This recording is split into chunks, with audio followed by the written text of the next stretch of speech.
Bienvenido, gente, a Brújula Libertaria, acá con el equipo. Gente, ¿todo bien?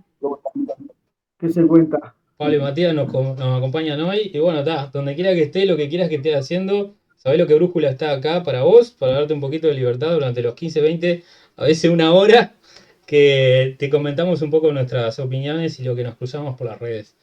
¿Con qué nos cruzamos hoy? Nos cruzamos con un pequeño evento en la Intendencia de Montevideo, que se llama de la siguiente manera: Miradas interseccionales a las violencias, territorios, necromasculinidad y capitalismo. La No. palabra, no sé si quieren saltar, Ulises, pero a mí la palabra que más me llamó la atención ahí es necromasculinidad.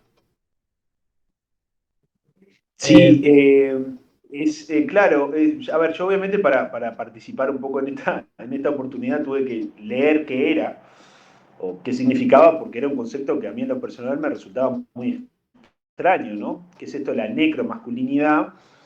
Obviamente que en principio el término está compuesto por un prefijo que es necro, que viene del griego, que significa muerte, ¿no? Cadáver, ¿no? Como al hablar de necrópolis, por ejemplo, que son los cementerios, o necromántica, o ese tipo de cosas, ¿no? Algo relacionado con los muertos, y después masculinidad, bueno, ya sabemos, ¿no? Que es este concepto muy posmoderno de la masculinidad como esa construcción cultural de la imagen del hombre, bueno, en fin. Y bueno, y me encontré un poco con una entrevista que le hacen en TV Ciudad a esta filósofa mexicana, Saya Valencia, que bueno, que es la que dio esta conferencia, y ella lo que explicaba era que bueno, que existen distintos tipos de masculinidades, y dentro de ese tipo de masculinidades, o sea, dentro de distintos tipos de modelos de hombre o de masculinidad, ¿no? Como esa expresión de lo masculino, tenemos la necromasculinidad, que es aquella masculinidad que se expresa a través de la muerte de las mujeres, a través de la opresión, a través de la, ¿no? O sea, del daño hacia las mujeres, ¿no? O sea, a través de la violencia de género, en esos términos, muy explícita. Ahora, no les puedo decir mucho más, ¿no? Pero yo creo que es uno de los tantos conceptos que se crean como en laboratorio y se exportan y se divulgan a través de conferencias, pero sobre todo apoyados con plata del Estado, Exactamente. como si fuese la panacea, ¿no? Acá en internet lo que me sale es: la masculinidad necropolítica es un concepto que se refiere a la obtención de capital a costa de sacrificar la vida, tanto humana como natural. Uno podría decir que los trabajadores se sacrifican trabajando para obtener el pan de cada día. Así que la masculinidad necropolítica aplica a todos los trabajadores. Pero bueno, sigamos. La identidad masculina se construye de dos formas, según esta mujer: de manera objetiva, a través de una configuración social que otorga a los hombres una posición destacada en la sociedad, y de manera subjetiva. No entiendo eso. Existen diferentes tipos de masculinidades, me imaginé: la hegemónica, la subordinada, las alternativas, el machismo, los micromachismos, que supongo que será qué tendrá el petizo en el micromachismo, la masculinidad y la violencia, las Wow. masculinidades y la paternidad, que no entiendo, es un tipo de masculinidad, eso, bueno, está. Ojo acá, las nuevas masculinidades se caracterizan por: arrancan los conceptos colectivistas, fomentar las relaciones entre iguales, apostar por el consenso y la horizontalidad, o sea, nada de jerarquización, nada de conflicto, nada de competencia, rechazar las desigualdades, o sea, colectivismo, ser consciente de los privilegios que implica ser hombre en la sociedad, sexismo, porque no, pero hombre tiene pocos privilegios. Diría que las mujeres son las más privilegiadas de la sociedad. Si un barco se hunde, el último que se va a salvar es el hombre más apto para nadar. Romper con la cultura de la desigualdad, básicamente el punto 3, no sé por qué lo repiten, y ser aliado contra todas las formas de violencia contra las mujeres. Eso significa tener una nueva masculinidad, según esta mujer. Claramente la idea o el colectivo ideario que domina el cerebro de esta mujer está muy acentuado en ideas marxistas. Pero bueno, no es de extrañarse, ya que la invitan a la Intendencia de Montevideo, ¿no? Eh, acá tenemos un poquito más de información sobre la mujer, creo que Matías ya lo mencionó, pero poeta, ensayista y performer. Doctora europea en filosofía, teoría y crítica feminista de la Universidad Complutense de Madrid. Entre sus publicaciones más recientes destacan Capitalismo Gore, eh, El reverso exacto del texto y Jueves Fausto. Sí, yo estoy tratando de evitarme el reírme, Pablo. Algunos de sus trabajos han estado publicados en revistas de España, Estados Unidos y América Latina, y también en distintas lenguas. O sea, hay que otorgarle, me parece, que esto es el Mises, digamos, del feminismo. Es una académica de lo que se llama los estudios de género, que es una carrera que en el mundo anglosajón, no te voy a decir que está muy bien respetada, pero mucha gente la hace. Claramente es una académica, así que más allá de que su área nos cause risa, merece cierto respeto en el sentido de que cree lo que dice, supuestamente. Vive de lo que dice, así que supongo que lo cree. Es cofundadora del grupo feminista La Línea, colectivo formado en 2002 que se dedica a la teoría, la escritura, la edición y audiovisual y la performance. Como artista de esta disciplina, sus acciones desarrollan los siguientes conceptos: el cuerpo, el espacio público y lo queer. Lo queer. Bueno, Sí. por... Es, es como un festín de conceptos que son, por lo menos para los que no estamos, los que somos legos, digamos, o no estamos iniciados en estas ciencias ocultas, ¿no? De los, de los, de los géneros, y ese tipo de cosas, como un poco inentendible, ¿no?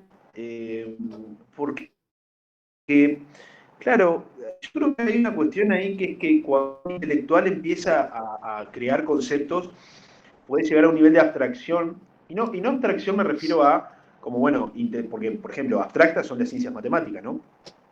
Abstracta puede ser la física, ¿no? Pero abstracción en ciencias sociales, que tú puedes decir, bueno, pero si en definitiva tiene que tener alguna relación con lo que pasa en la realidad, porque si no, es metafísica, ¿no? Y yo creo que este tipo de conceptos son metafísica, la metafísica del siglo XXI, ¿no? Propio de ese pensamiento postmoderno que crea conceptos sobre conceptos y como que los conceptos se autorreproducen y a su vez dan lugar a epílogos o extensiones de otros conceptos. Entonces puede venir un intelectual y toma esto de Valencia y hace, bueno, la post-necropolítica, ¿no? O la meta-necropolítica. Entonces llega a un nivel, llega a un punto que uno no sabe realmente de qué está hablando y a qué se refiere eso, qué es lo que se quiere decir, o si se puede decir lo mismo de otra forma, qué utilidad tienen esos conceptos. Sirve para comprender, porque yo creo que en el fondo este tipo de conceptos no sirven para comprender o no facilitan la tarea de análisis. Sirven para justificar partidas presupuestarias, para justificar conferencias, para justificar leyes, justificar discursos, justificar textos en Twitter, libros, papers. Pero claro, es como que al final del día uno dice, bueno, pero ¿qué es lo que quiere decir con esto? ¿Qué es la masculinidad? ¿Está hablando de los hombres concretos? ¿Está hablando de formas culturales? No se entiende muy bien, ¿no? Entonces es como, llega un punto que a mí me excede, la verdad. Porque es como también algo autosuficiente en el sentido que para comprender a esta gente tienes que leer ciertos autores. Y si no manejas esos términos, estás por fuera de los círculos académicos, o determinados círculos académicos, ¿no? Al menos. Lo bueno es que cuando uno pregunta esos términos se pueden dar el gusto de sentirse inteligente porque te van a explicar un término que obviamente tiene una Ah, claro. simple descripción, pero ellos eligen una descripción compleja que solamente ellos conocen, de manera tal de sentirse un poco superiores, en mi opinión. Me llama la atención que en la laptop de ella hay un eslogan que es anti-TERF.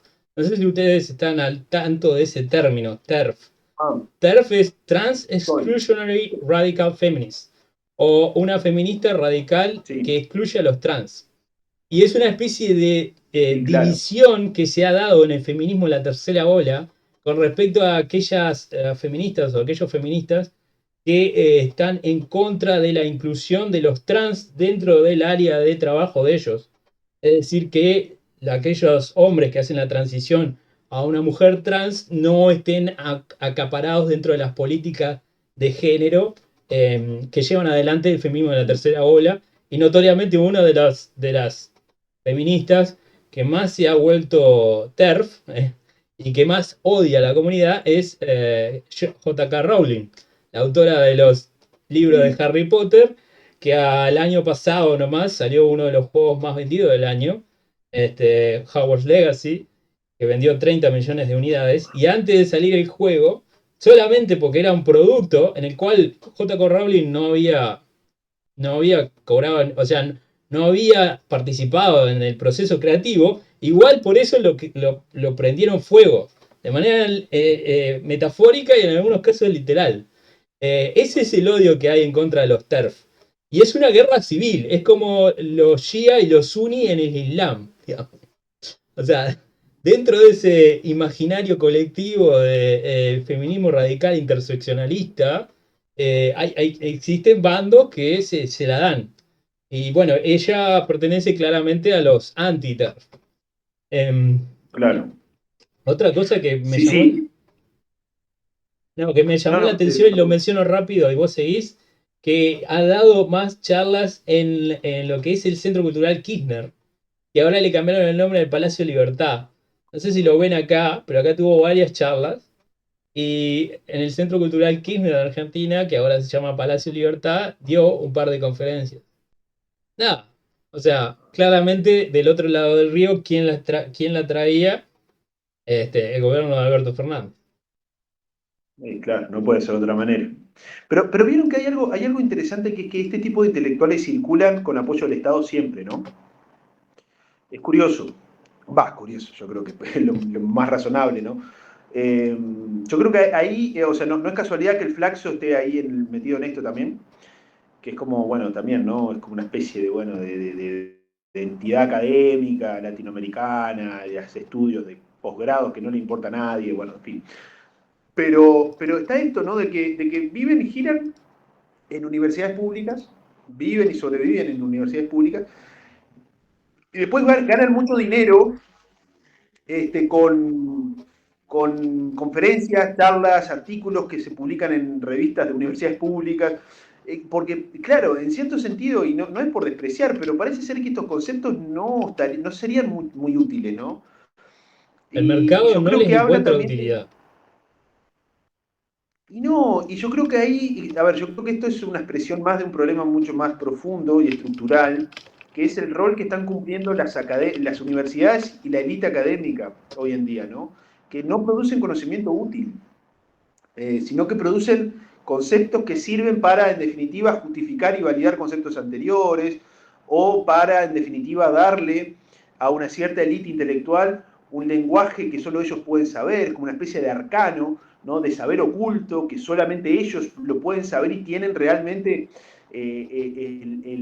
los elementos y realmente la llave del conocimiento real de la problemática y de ciertos problemas, y que tienes que acudir a esta gente para poder realmente tener un diagnóstico serio, ¿no? Vos sabés que en la mayoría de los casos Yo le comentaba, En la mayoría de los casos sí, tenés razón, pero hay una acotación que me gustaría hacer, que se ha vuelto una especie de industria.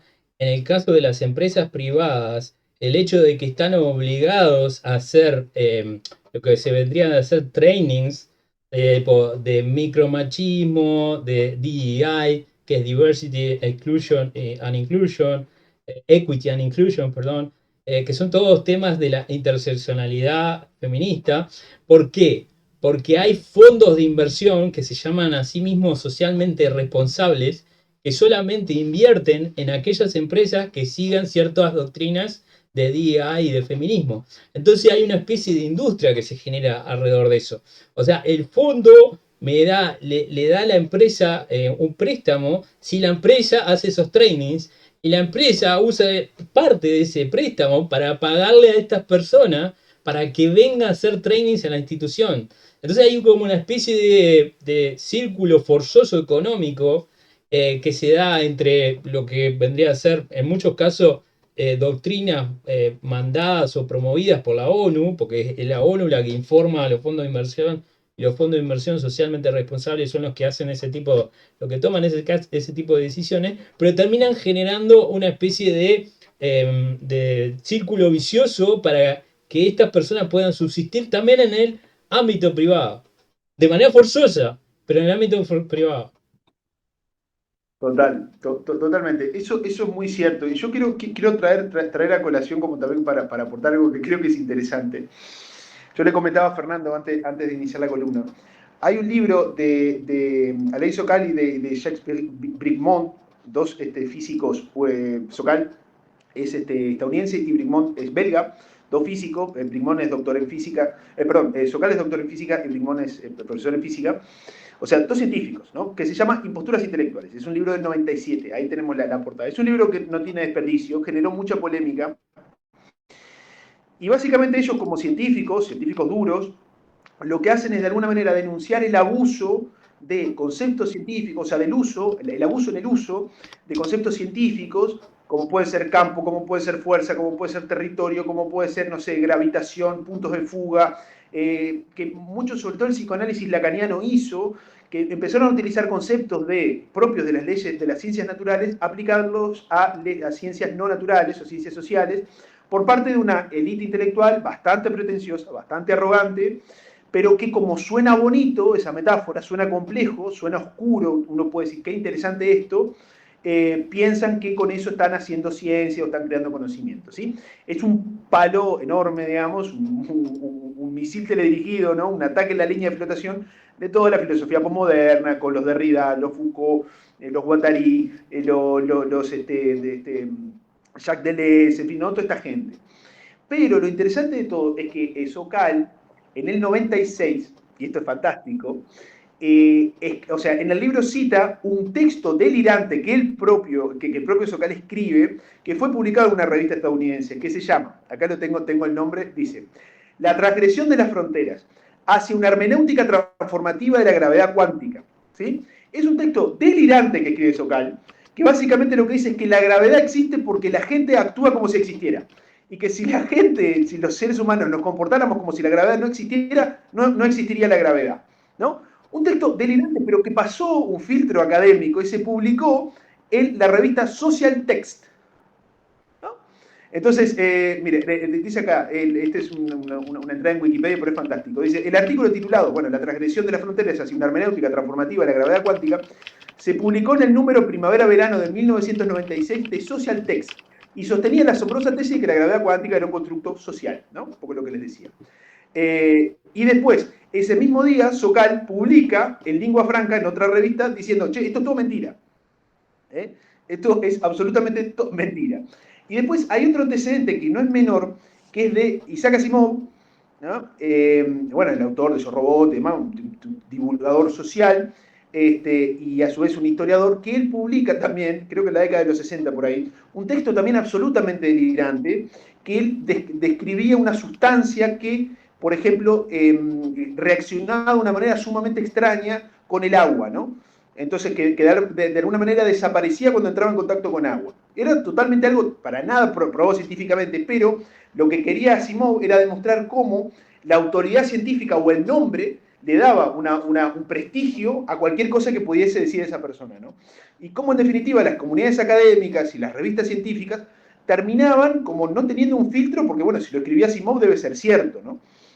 Entonces, yo lo que voy con esto es que las revistas, o digamos, este mundillo de las ciencias sociales, las teorías, los estudios de género y demás, publican cualquier cosa que parezca rimbombante, parezca compleja, parezca novedosa, sin sentarse o sin pararse o sin detenerse a pensar si esto realmente tiene sentido o no. Basta el título, basta el enfoque novedoso, ¿no? Y yo creo que con este tipo de conceptos como la necropolítica, la necromasculinidad, el capitalismo gore y demás, es lo mismo. O sea, hay algunas palabras clave que los papers tienen que tener para que sean publicados. Si no, es como, no, usted es un conservador, ¿no? Entonces es interesante pensarlo así porque se dan cuenta que las revistas académicas y el mundo académico permite la circulación de ideas que son lo más falopa que puedan imaginar, ¿no? Y se aplauden como si fuesen construcciones propias de una mente brillante, ¿no? Me hiciste acordar porque en el 2017 hubo un caso similar que se llama El asunto de los estudios del agravio, que es hecho por tres distintos académicos y que se llegó a... Se llama Sokal al cuadrado. Exacto, O sea, tiene relación con... exacto, porque lo hicieron en honor a, o por lo menos lo determinaron como Sokal al cuadrado, se inspiraron en ello y lo que hicieron fue hacer varios papers y tratar de publicarlos con ideas totalmente inverosímiles que no deberían de haber pasado ni el más mínimo chequeo. Por ejemplo, uno de los estudios es reacciones humanas a la cultura de la violación y la performatividad queer en el Parque de los Perros. Ese estudio, que básicamente fue el tipo en un parque viendo a perros montarse entre sí, después, se Ay, publicó Dios. en Gender, Place and Culture. Lo que los autores del bulo llamaron al artículo del Parque del Perro fue calificado por el primer revisor como increíblemente innovador, rico en análisis y extremadamente bien escrito y organizado. Otros artículos recibieron Ay, comentarios Dios. respetuosos similares. Este es el nivel de la academia hoy en día. Y yo voy a quebrar una lanza por mi campo, ¿tá? No la voy a quebrar muy fuerte, ni porque sea mi campo, pero voy a hacer este argumento. En las ciencias duras, por el que no sabe de ingeniero, yo, en las ciencias duras es mucho más difícil construir cosas en el éter. Porque tarde o temprano tenés que bajar a Claro, la matemática y tenés que probarlo en un ámbito, digamos, por lo menos lógico, de reglas lógicas, claro, ¿tá? Por lo menos. Pero claro, sí pasa claro. en ámbito de la ciencia dura, por ejemplo en la física teórica, donde tenés las teorías, por ejemplo, de hilos o la teoría del el loop cuántico, que como son tan abstraídas de lo que uno puede testear hoy en día, que pasan a ser cuasi filosóficas, y algunas de estas características que vemos en el ámbito del interseccionalismo feminista aparecen ahí también.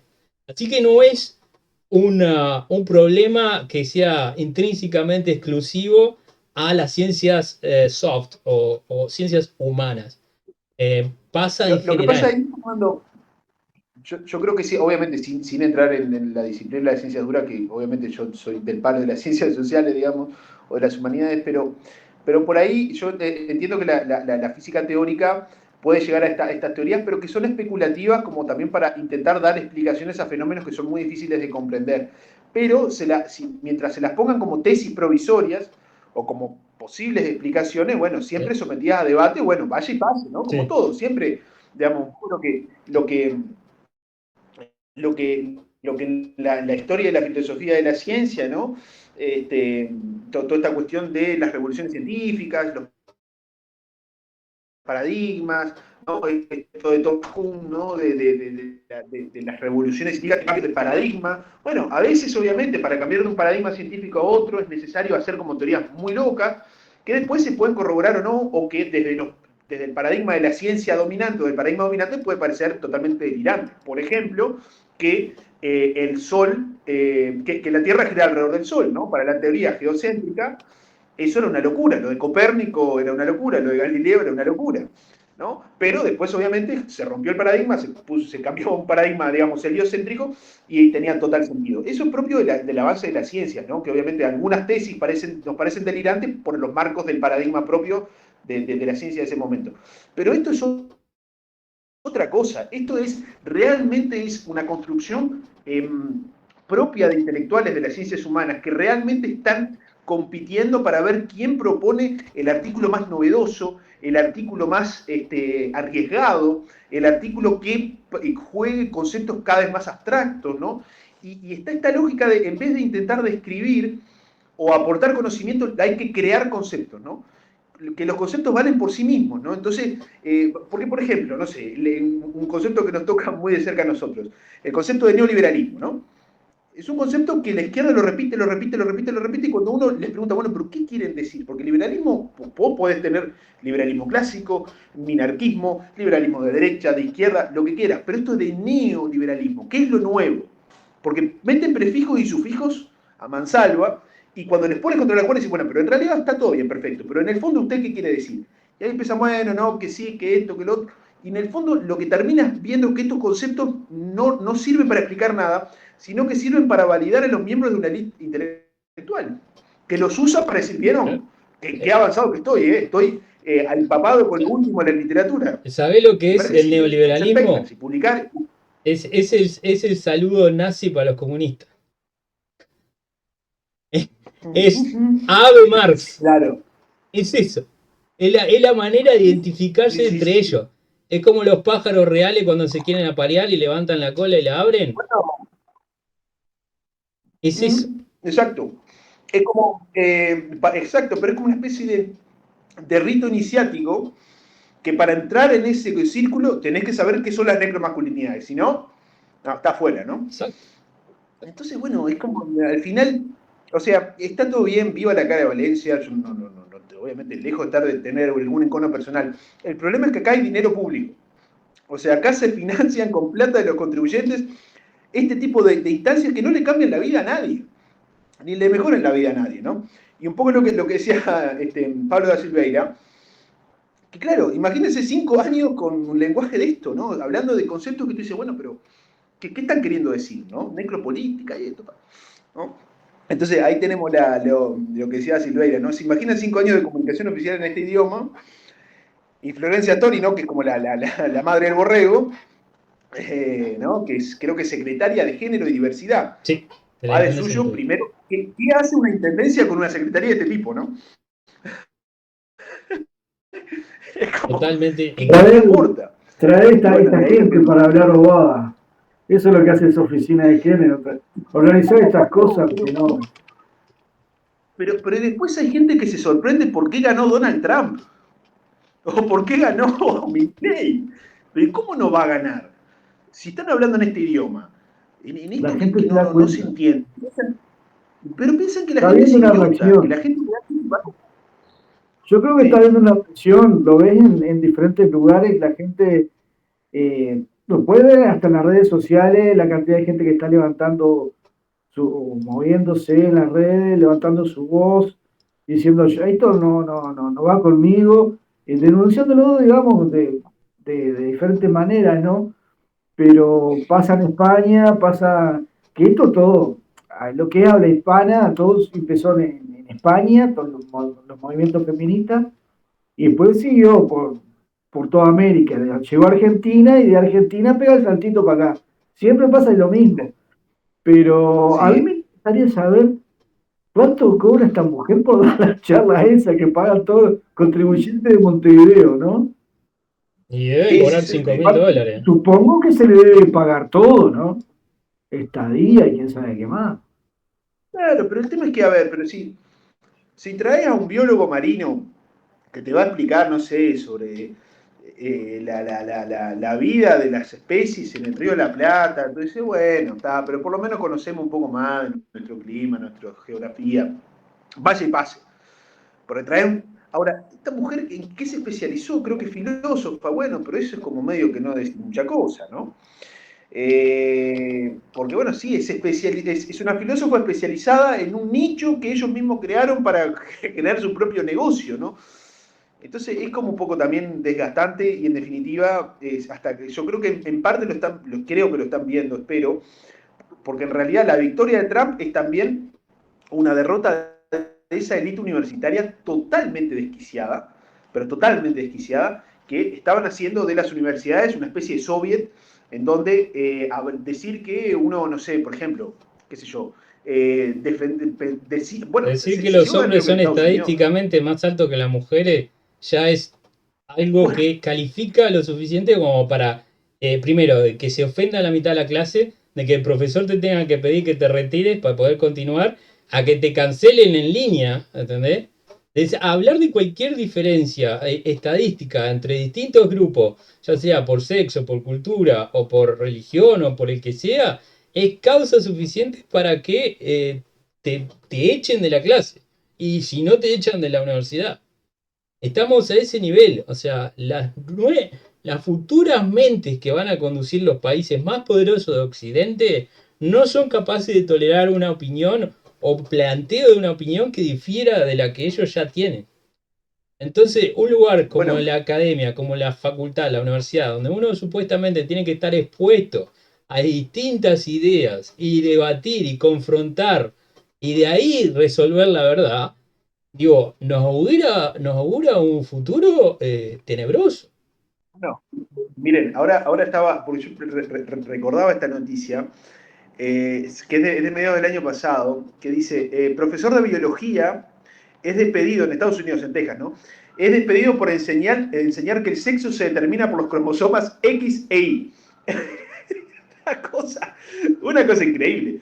Un hecho surrealista ocurrido en una universidad de San Antonio, Texas, donde un profesor de biología fue despedido por enseñar a sus alumnos que el sexo se determina por los cromosomas X e Y, y así lo ha afirmado el mismo afectado. Bueno, en fin.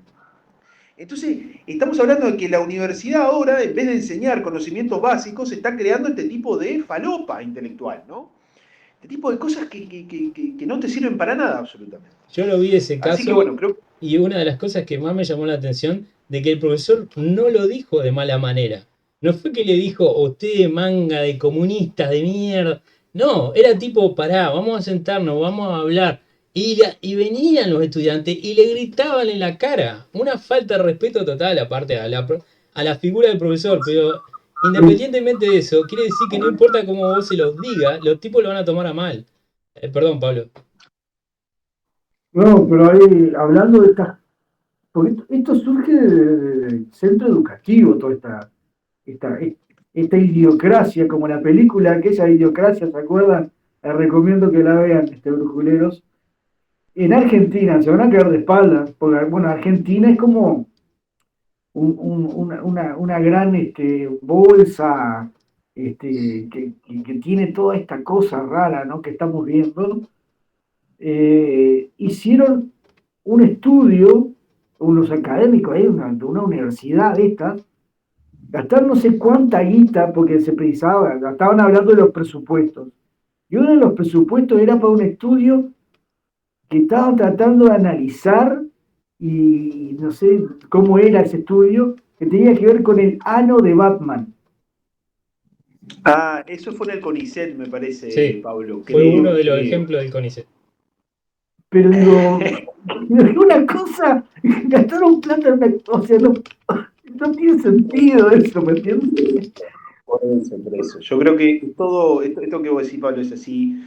Es el Estado financiando líneas de investigación, entre comillas, pero que en realidad no investigan nada. Es como, a ver, imagínense que cualquiera de nosotros tres podemos ponernos a escribir sobre el delirio que más quieran. No sé, por ejemplo, la complicidad ecocida de los compradores de camperas de cuero, por ejemplo.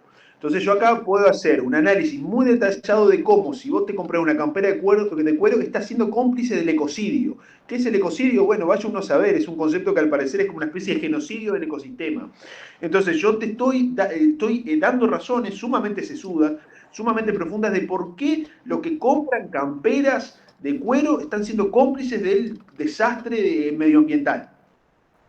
Y yo puedo hacer un paper que seguramente a algún delirante le va a parecer que es sumamente sesudo y lo va a publicar. Entonces, si vamos a hacer una carrera de construir conceptos y explicaciones sumamente alambricadas y que parecen ser interesantes por el mero hecho de hacerlo, pero podemos, y la prueba está la cantidad de papers que hay, porque además hay como una tendencia también en la producción académica que es que cada vez hay menos libros, cada vez hay menos obras gruesas, cada vez más papers, ¿no? O sea, artículos sobre puntos muy concretos. Y este tipo de conceptos dan vida a eso. Porque imagínense cuántos artículos sobre las necromasculinidades hay. Imagínense. Deben haber miles. La necromasculinidad en el Imperio Inca. La necromasculinidad en la Francia de los Borbones. Es Y que así suma y es sigue. un género, es como que inventé las películas medievales. Entonces voy a hacer una película medieval en Francia, otra en Inglaterra, otra. Es un género, pueden haber 10 millones. Y claro, al haber tanto, después empieza a ver lo que se llama de la falacia de carro. Que es decir, no puede estar equivocado, mirá todos los papers que hay. Exacto. ¿Entendés? Exacto. Se vuelve un fenómeno imparable. Sí, y después, digamos, este tipo de intelectuales autovalidan a sus congéneres, digamos, o a los otros intelectuales, porque, no, usted citó a Escaya Valencia, qué importante, qué avanzado que está. Bueno, en fin, qué sé yo. Es un peligro, pero bueno, está. No es el primer y el último loquito de estos que vamos a tener. Y el que vamos a pagar tampoco. Bueno, No. gente, no sé ustedes, pero yo estoy esperando la tesis de Matías que le acaba de anunciar. Me parece que va a tener muy buena Sí, acogida en el círculo sí, de Valencia, y no la sí. inundada. No, sobre todo la última de las tesis malditas Ahí de va, esta va a que es ser que el. la única violencia que existe es la violencia física, seguramente les va a gustar. Le va a encantar a Valencia. Sí.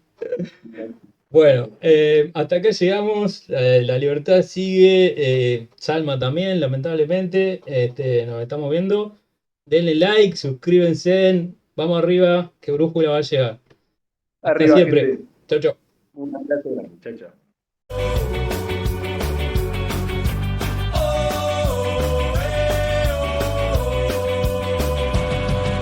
Brújula libertaria, vaya fama que has ganado. Te hallamos en YouTube, un canal recomendado. La murga trae satiras a jugar y a desbordar. Con vídeos e ideas, un